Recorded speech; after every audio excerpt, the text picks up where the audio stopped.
Hi there, I'm Gillian Barker and I am host of Family in Focus. This is Family in Focus, and today we're talking about Canadian Roots Exchange. Canadian Roots Exchange is a great organization, and we're talking to some young people that are involved. We're talking to the coordinator, and they're going to just talk about their experiences. And it's one more step in helping folks understand the First Nation perspective and some of the challenges that they have and what they're going to do. More than anything else is what we can do together. And so I want to introduce you first of all to Leslie. Leslie Van Henry is the coordinator for the Youth Reconciliation Initiative project. So welcome. Thank you so much. Thank you for having me. It is so good to have you here on the show and for bringing some young people with you that we're going to meet later on. So tell me a little bit about Canadian Roots. Well, Canadian Roots Exchange is a nonprofit organization which focuses on building, bridges and relationships between Indigenous and non-Indigenous youth across the country. That's great. And you use the word Indigenous. When we hear the words First Nation, Aboriginal, and I just want to clear this up for folks at home right up off the bat. Aboriginal, you hear Métis, Inuit. Help me understand, what is the term that is the proper way to talk about all of our community? Well, Indigenous seems to be the word that many people are using now. It is definitely a blanket term that kind of just groups First Nations, Métis, Inuit people together. And even when you break down First Nations, Métis, Inuit, those are all blanket terms as well. Right. So we all have our own nations. For example, I'm Haudenosaunee and I'm Mohawk. So I guess, those are just terms, blanket terms that folks use. But it's important for folks to understand that they are blanket terms. Yes, it is definitely very important. There are over 600 communities across Canada. So those are, they're very different communities. We're not all the same. They're Indigenous communities, but they're not all the same. Right. Yes.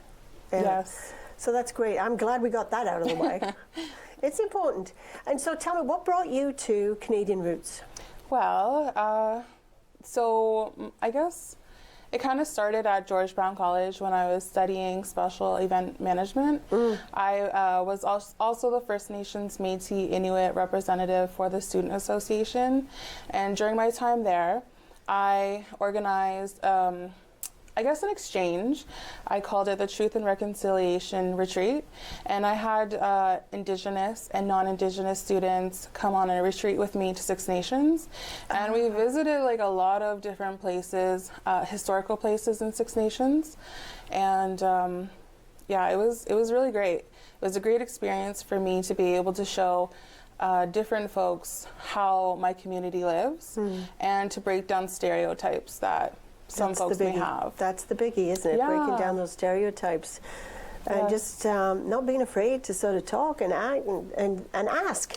Yes. Yeah. So it was kind of just an environment where we could all learn together, and And so for the folks that don't know that the Six Nations is in Brantford, right? So is that where you went? Well, Brantford is actually technically in Six Nations according to the Haldeman Tract. So, but it is side by side. Okay. Very good. There's so much that we have to learn. And I know that here in Georgina, we have our own community, the Chippewa of Georgina Island. And I know that Cynthia was one of the founder members of starting Canadian Roots, which led me to you. Yes. And that's so cool, the way we can all sort of meet up and people knowing people knowing people. Right? For sure. And so you have this new program, and it's the Youth Reconciliation Initiatives program. Yes. So the program that I co-coordinate is the Skalundo Youth Reconciliation Initiative, and so it's in the Toronto area.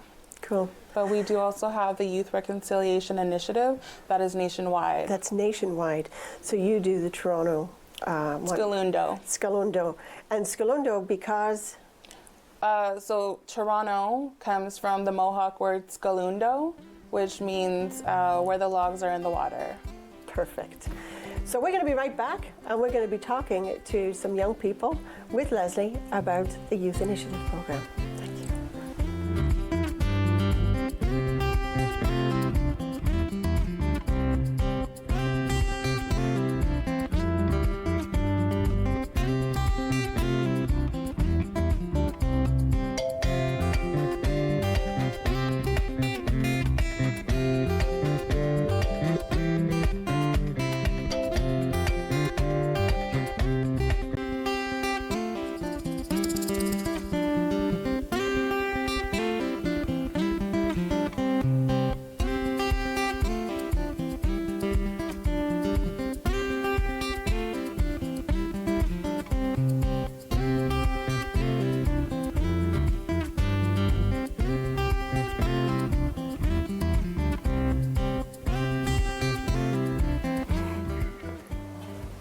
Hi, my name's Gillian Barker, and welcome back to Family in Focus, where we're talking about Canadian Roots Exchange. And we've got two lovely young guests with us that have been part of the Youth Reconciliation Initiative. And, well, let's just introduce them. So we've got Lance. Hi. And we've got Lauren. Welcome. Bonjour.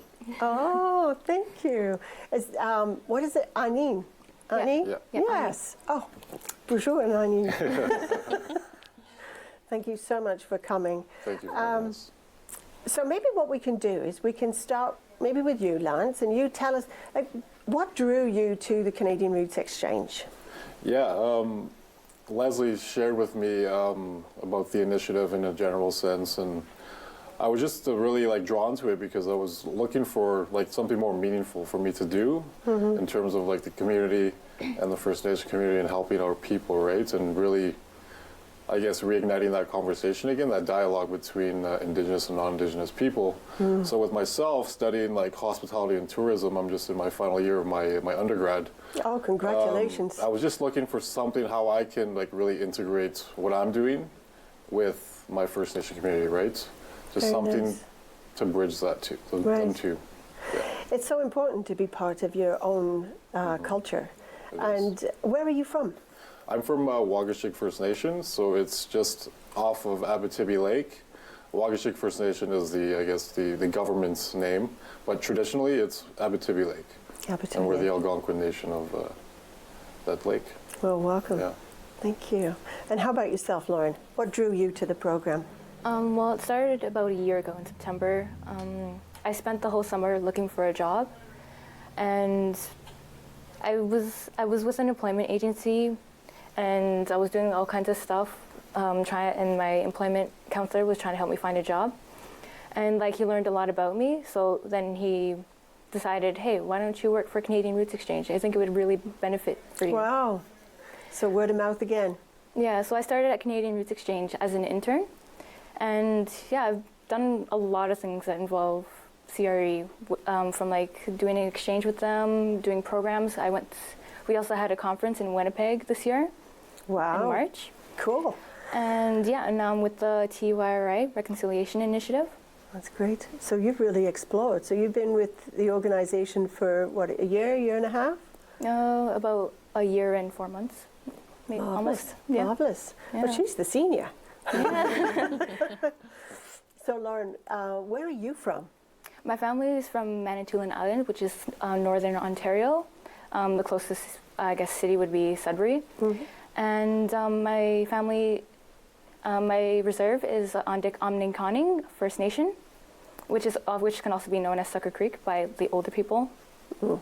The older people? Yeah, what the seniors called it. No, I see. So you've been on lots of different experiences with Canadian Roots, and you have brought lots of young people to this organization. What is it that drives you?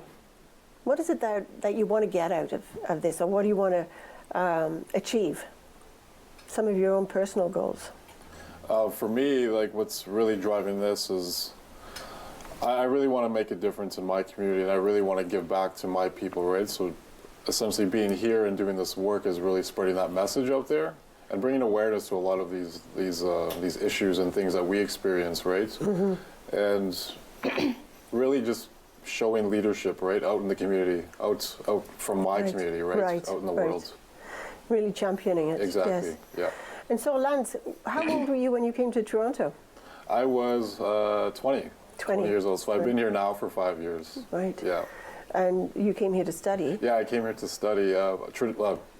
My first year of college, I was at Georgian College in Barrie. I took a year off to work, and now I'm back in Toronto. I just found myself like attracted to Toronto, and I've been here ever since. It's a great city. Yeah, it's a great city for sure. So, when growing up First Nations, it's up by Timmins, isn't Yeah. it? What was that like? What was it like for you? It was good. I've only lived up there up until I was in grade 8, and then I moved to Sault Ste. Marie to pursue finish my high school diploma, and then pursue college right after that.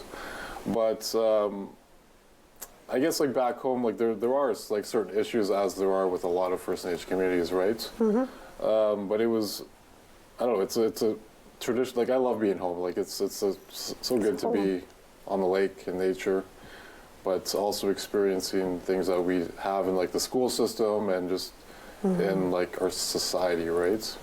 There is racism that's we experience, but Yes, yeah. And for you, my darling, when you I was growing up, how was it for you? Well, I mean, it's hard. I grew up in Toronto, so and growing up, people I guess assume that I'm a different race. So growing up, I'm pretty racially ambiguous, so people don't really know what I am. Could be Spanish, could be yeah, Italian. I've gotten Spanish, Asian. Yeah. Yeah, mostly those, and yeah, and it's I don't know. For me, it's they don't really know. Just kind of whitewashed you. Yeah. Interesting, eh? And so, did you have sort of any traditions with your family? Were you connected to your First Nation roots, or was this something that you did on your own? No, so actually, I haven't actually gotten connected to my Indigenous roots until I got involved with CRE. So growing up, I grew up basically knowing nothing, and my mom didn't really do any teachings or anything like that. I guess she moved to Toronto at a young age, and she just kind of just wanted to go in the city to live a better life, basically. Yeah. And a lot of folks don't know. Yeah. So they can't teach. You can't teach what you don't know, and that's part of that byproduct of all those terrible years in the history. And now, so that's part of what you guys do, right? You're going into the schools, certainly in Toronto District School Board. And what is your goal there? Well, we have 6 different lessons that we have for teachers to choose from. But I think personally, for me, I love Six Nations. I love Six Nations. So I like to bring my perspectives to the classroom, and I find a lot of students are interested in talking about our customs, our culture. They also ask a lot of questions around stereotypes, you don't pay tax. What's another all the one? myths. You get free education, and yeah. So it's just about just breaking down those myths and letting people know what is actually true and what's not true. Yes. Yeah. And I think at that age, it's such a great age to be able to do that because they're young, they're in high school, and so they're impressionable, and they're not older and have already set in their mind that this is this way and that is that way. So Yeah. Such important conversations. So are you guys part of that too? Do you go into schools? Or? Yeah. I haven't done my first workshop yet, but I have facilitated a blanket exercise alongside Leslie, and I participated in the Indigenous Health Workshop Week. Wow. I did participate in a blanket exercise not too long ago, and it's very powerful. Oh, very powerful. It is very powerful. And one of the things that we would like to do is to be able to encourage schools in York Region to be able to embrace that and have folks experience, especially even starting with the blanket exercise, just open up the eyes a little bit to understand. Yeah, a lot of people at we facilitated alongside the Ministry of Community Service. Okay. And a lot of those, like when people were sharing, they were like, "Wow, like I had no idea any of this like was ever like happening today, right?"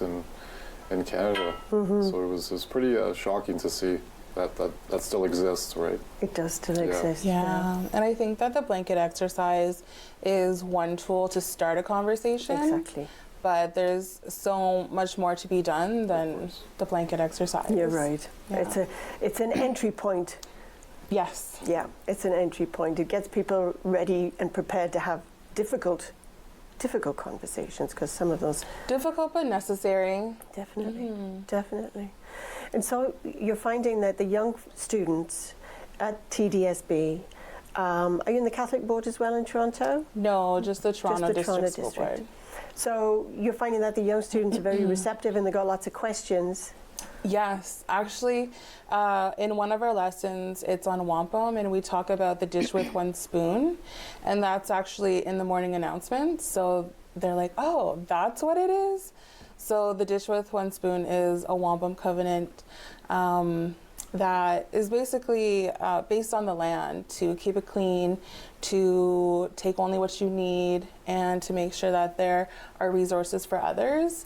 And so it's such a great, like, it's so fun teaching these children, well, not children, but these youth about this covenant, because it's so it's really like applicable to today, you know? Yeah. Of course, yes. It's very foundational, Yeah. right? It's simple, It is. but it's truth. Yes. It's definitely what's necessary and goes across the ages. Yes, and we can apply it in all aspects of our lives. Lauren, you've been to conferences, you've done workshops. What's been some of your experiences with the workshops? With the workshops? Well, especially with the youth that are non-Indigenous, they have, sorry, I lost my It's focus. okay.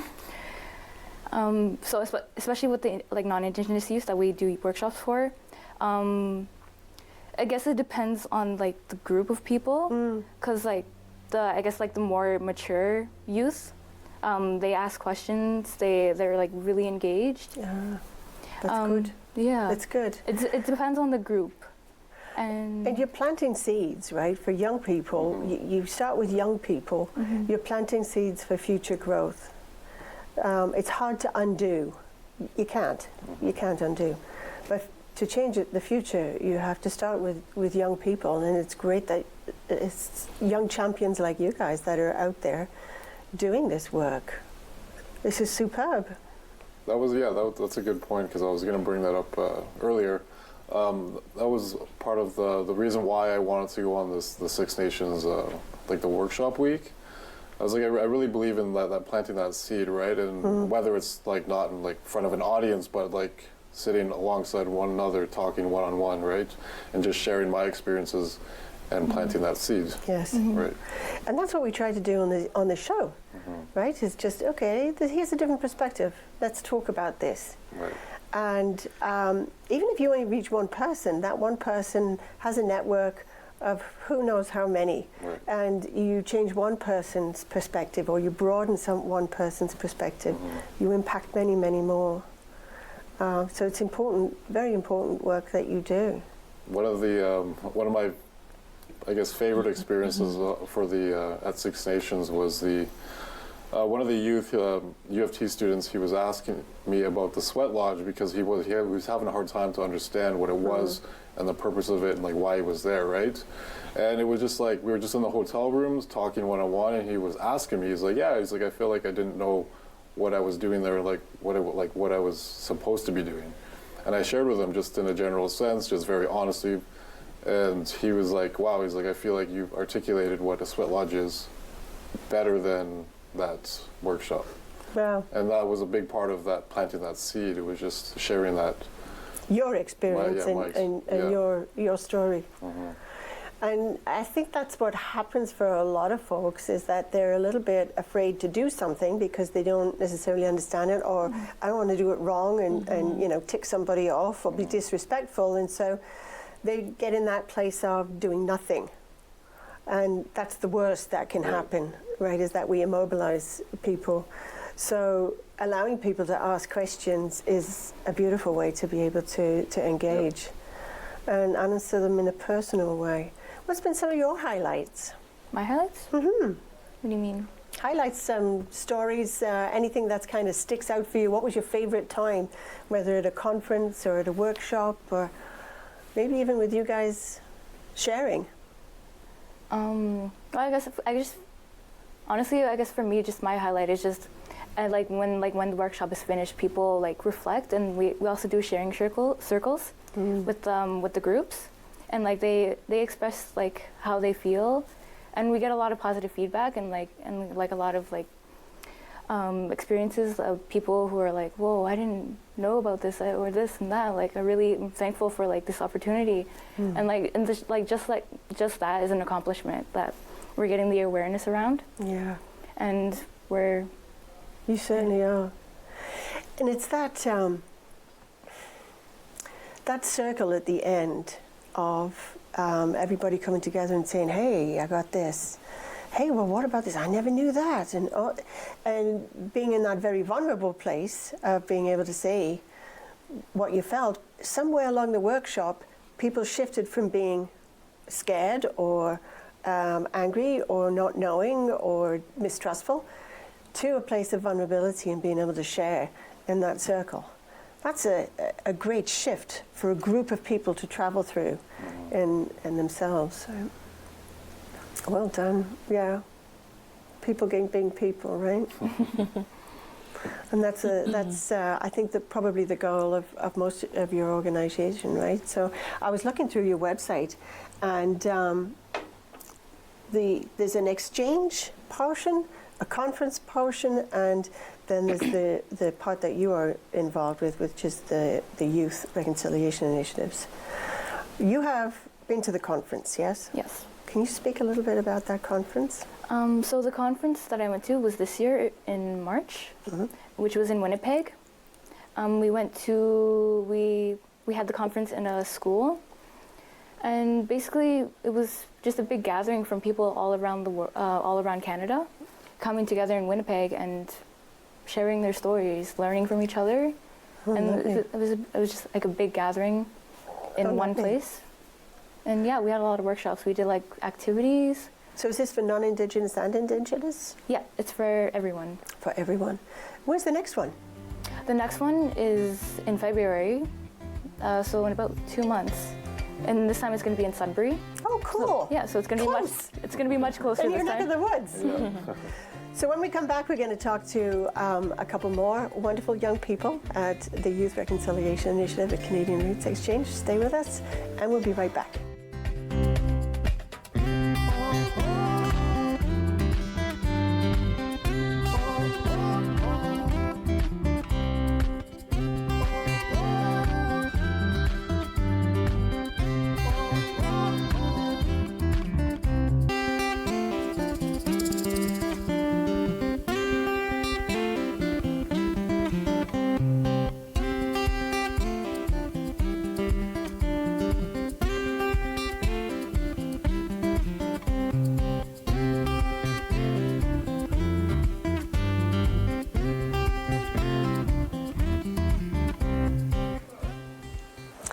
Hi there, I'm Gillian Barker, and this is Family in Focus. Welcome back. We're talking about Canadian Roots Exchange, which is a wonderful organization, and we're talking to two young people and their coordinator about the Youth Reconciliation Initiative. So I'll introduce them right now. This is Tristan and wonderful Jojo. Thanks. Welcome, guys. Thank you. Thank you so much for coming. It is great to have you here. And I know this is out of your comfort zone, but hey, you know what? We're just about sharing stories, right? And what your experiences have been. So, Tristan, can I start with you? Sure. Like my experiences doing workshops or doing retreats? Well, why don't we start about where does Tristan come from? I was born and raised in Cobourg, Ontario, but my reserve is in Pictou Landing in Nova Scotia. and I only recently got the opportunity to reconnect to that part of my Indigenous history. How wonderful. That was a wonderful. How did you get the opportunity to reconnect? After reconnecting with some of my more extended family, me, my father, and my sister went on like a week-long adventure out to Nova Scotia and Wow. spent time with our family out there and got to learn a lot and see a lot of people. I would imagine, yes. Yeah. So your whole family out there. Nice. Yeah. Nice. And so what drew you to Canadian Roots Exchange? What drew me to Canadian Roots Exchange was an opportunity to change the way that we view how we're learning in the classroom as well. One of the things that I really like about Canadian Roots Exchange is that we have multi-sensory learning. It's not just us standing at the front of the classroom lecturing to the students. We're sitting in a circle. There's different activities that the students are engaged in.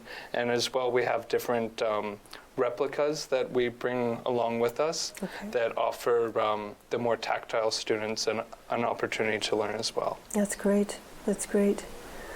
It's so important to start shifting people's understanding and history and knowledge.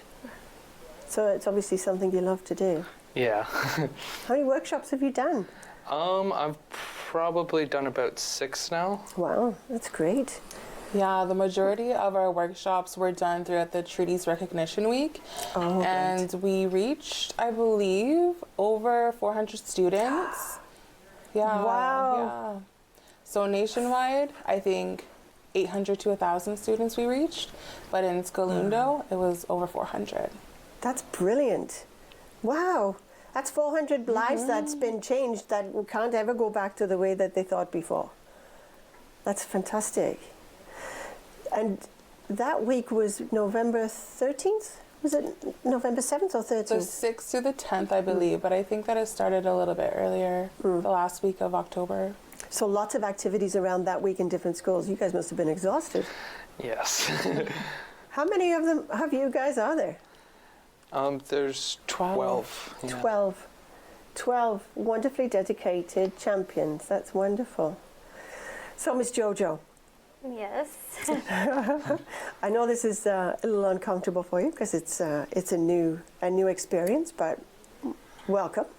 I guess you could say it is like not uncomfortable, but it's just I get very emotional because it's actually a really hard subject for me to talk about, and it's because I notice with myself that I relate a lot of my personal life and my upbringings with what we're doing, and so I usually am somebody in the group who I wouldn't call it struggling. I get emotional, and so I always need to take some extra time to recuperate or regather myself. Look after yourself. Yeah.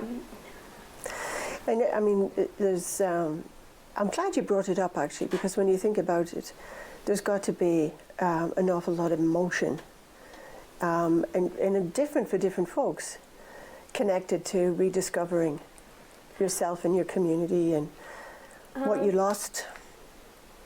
I guess, like, I grew up in my community, and I went to the school on the reserve there, and then I didn't actually, I'm sorry. It's okay. You're in BC, right? Yeah, I'm from BC. Yeah. Which is, and so were you northern BC or in the Okanagan? In the Okanagan Territory.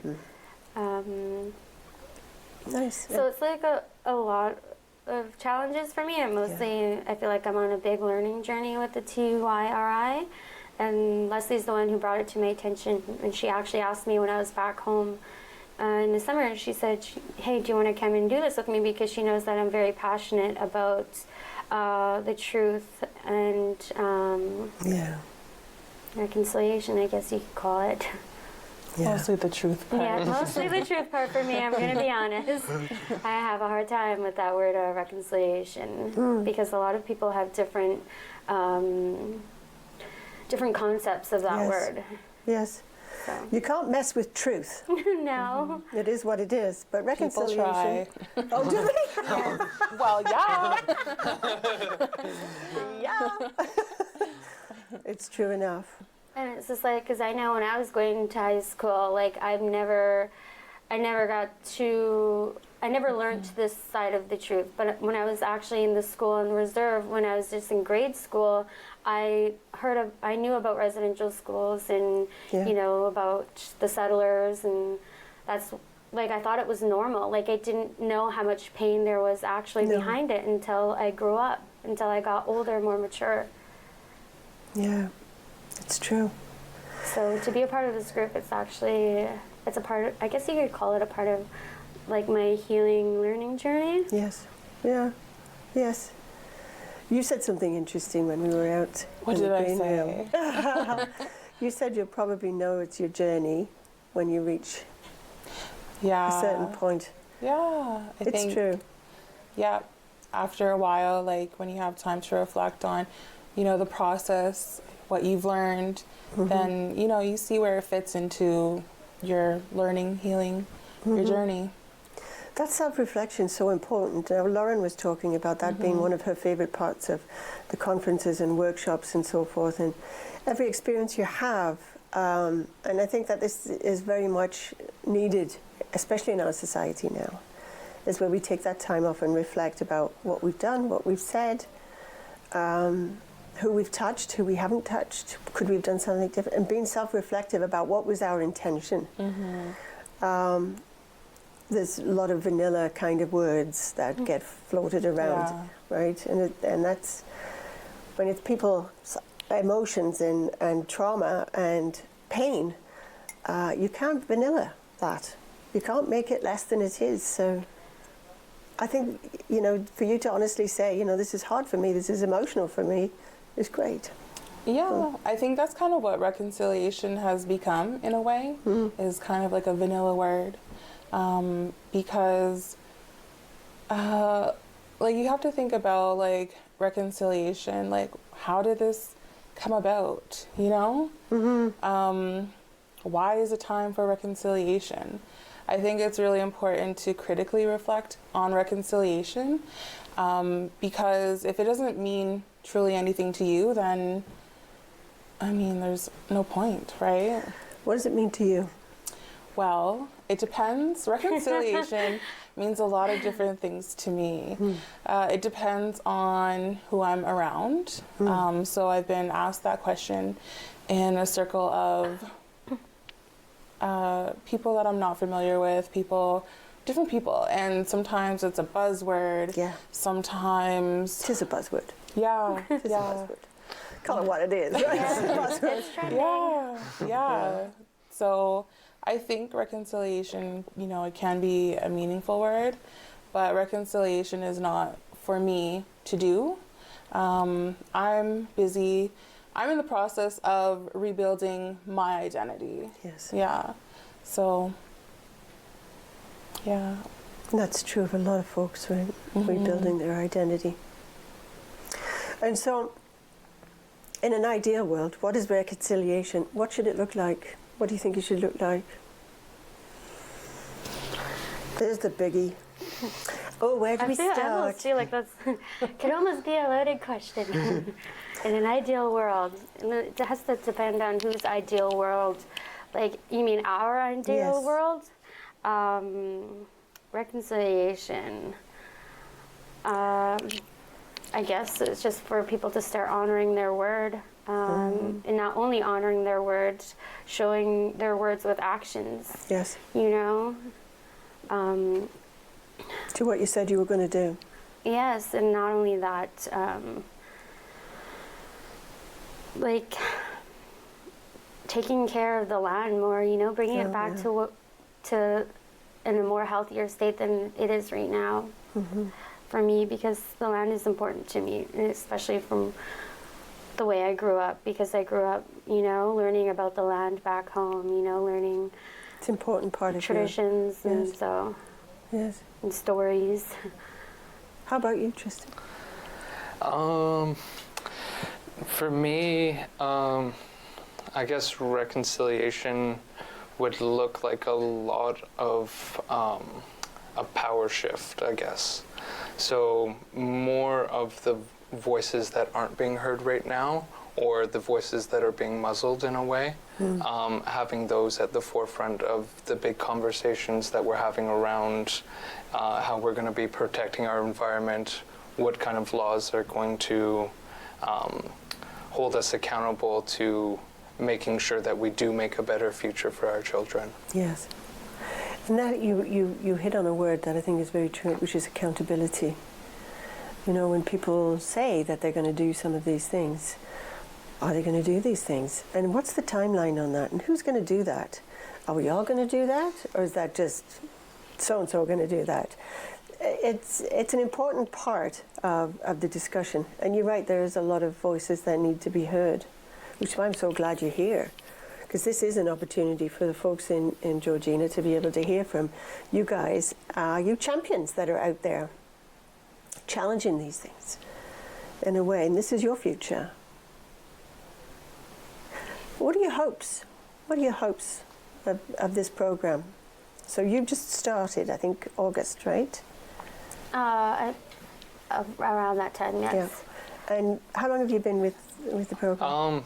About the same time About the as same well. time. August. So what do you want to get out of this?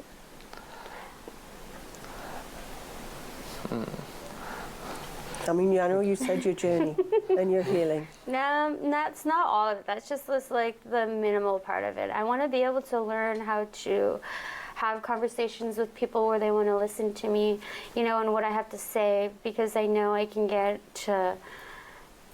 very emotional when I'm speaking and emotionally forward when I'm speaking. And so I hope to learn from my peers, you know, how I can talk in still an emotionally forward way, just in a way that people want to listen to what I have to say, because I feel like what I have to say, it means a lot.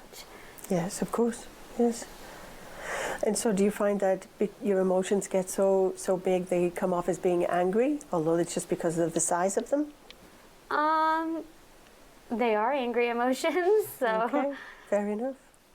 And so you want to learn how to temper that so that you can communicate with everyone what you need to communicate. Yeah, and I guess to not only to communicate, but because my anger, like those emotions, they have a story behind them. Yes. You know, and so I want to be able to turn that around, to turn that anger around, to where I can, I don't know what you would call it.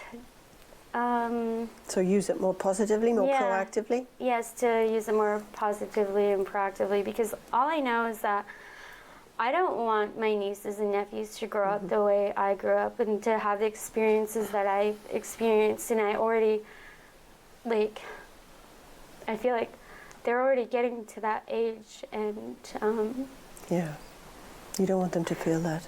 And I feel like I gotta speed this up, Jojo, because they're gonna get there.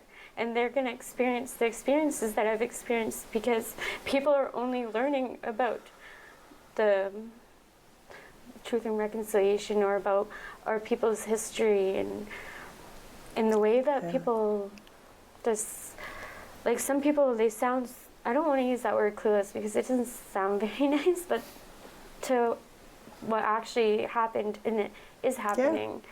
So, and some people think that because the truth and reconciliation thing is in motion, it's like, oh, it's all good, right? We're doing something. Tokenism, that little drop. Is that what you find, Tristan? No. No. Sorry, I'm still thinking about that question. Yeah. The drop in the ocean, the tokenism piece, it's like you hope for big things and don't necessarily receive big things. It's just like, yeah, well, we did this, so, you know, be happy now. The check mark in the box. There you go. There you go. Not quite the truth part. Yeah. Yeah. I find like a lot of people have difficulties dealing with the truth. Yeah, it's not easy for people to accept like what has happened on this land. the whole word accept, it's like, how do you accept? To accept is almost like to say that it was okay. And so that doesn't really validate how a whole people can feel about what happened to them. And so acceptance is English language sometimes is really redundant, isn't it? It's really ridiculous. The whole word accept, it's like, no, actually, you know what, I don't accept that. Because there's got to be a lot of anger. And I don't know how people actually get to a place of peace and living with it. Because it's got to be very hard. Yeah, it is hard. I understand that it's hard, but I think in order to make something positive out of it or something meaningful, you have to move out of that stage. You know, you really have to move forward. Is that the hard bit? I guess it depends who you're talking to. I love this lady. So we'll be right back with more from Canadian Roots.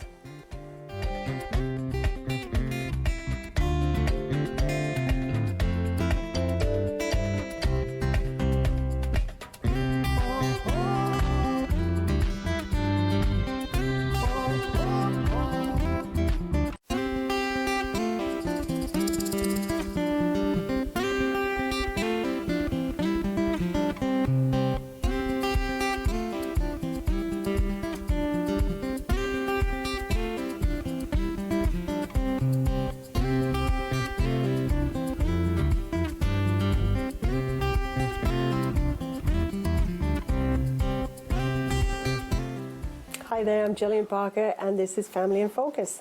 And today we're talking with Canadian Roots Exchange, more especially the Youth Reconciliation Initiative. And we've got two lovely guests with us. Lauren, welcome back. Tristan, thanks for staying. And of course, Leslie, who's been through the whole show with us. I can't thank you guys enough for coming and just speaking. And just before we came back, I said to you, you really are a great leader, support person in supporting these guys in what they do and giving them voice. And I see Tristan was like nodding away. Yeah. Do you see yourself in that way? I see myself, I do see myself as a leader. I know that I have strong leadership qualities. I am a mother, so that's my most important role in life. And I know from being a parent, you don't tell your children what to do. You just guide them. You guide them. You talk to them, you explain to them, you know, if you do this, this might happen. If you do this, that might happen. And you let them make the choice for themselves as long as, you know, they're safe. As long as they're safe, yes. Yeah. That's how you learn. Yes. So I like to be more supportive, not front and center.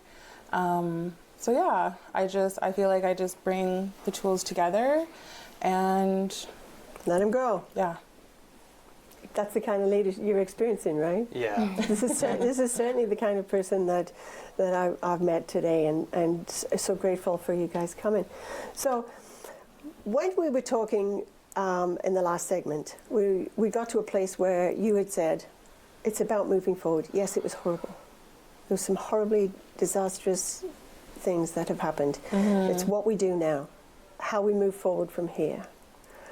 With the Reconciliation Initiative, what would you like to see happening? I would like to see more Indigenous history being put into the curriculum and being taught opposed to Canadian history. Yes, yeah, Canadian history. Yes, exactly. Yes, and so there is at this time no policy around how that history is told.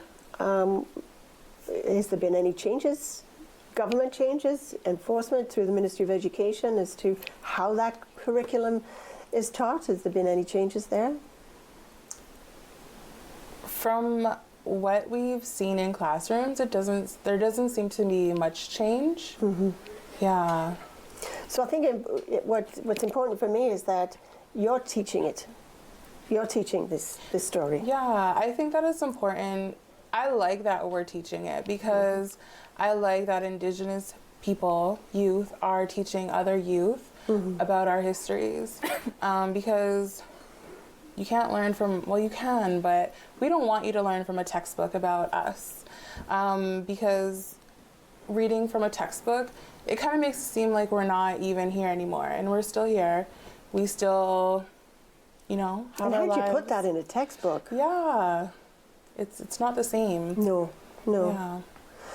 So I'm really glad that's happening too, because I think that you need to hear it from the person that needs to share it and claim it back almost, right? Claim it back. Yeah. So what about you, Lauren? Where would you like to see these things go moving forward?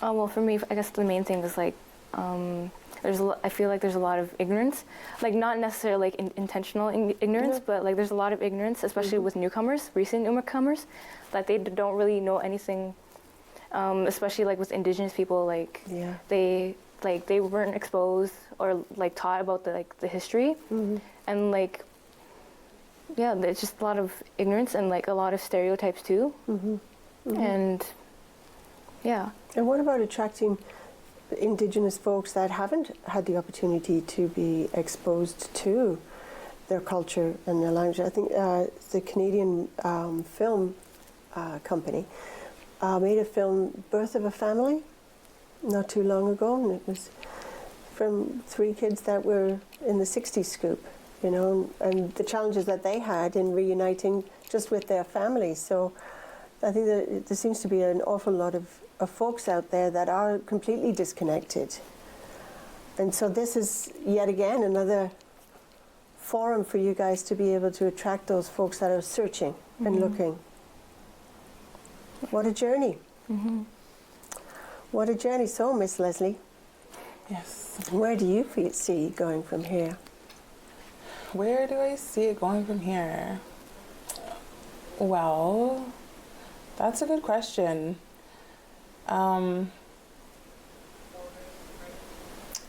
That is a very good question.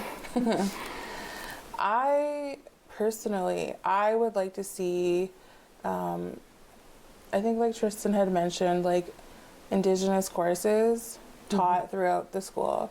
So not only like elementary, secondary, but also post-secondary. Yes, universities for sure. Yes, in my experience in post-secondary education, there is still a lot of like misconceptions. And you know what? I don't like not being represented in these lessons. So whether it's history or whether it's like I come from a tourism program, but I don't feel represented in any institution. So yeah, I don't like that.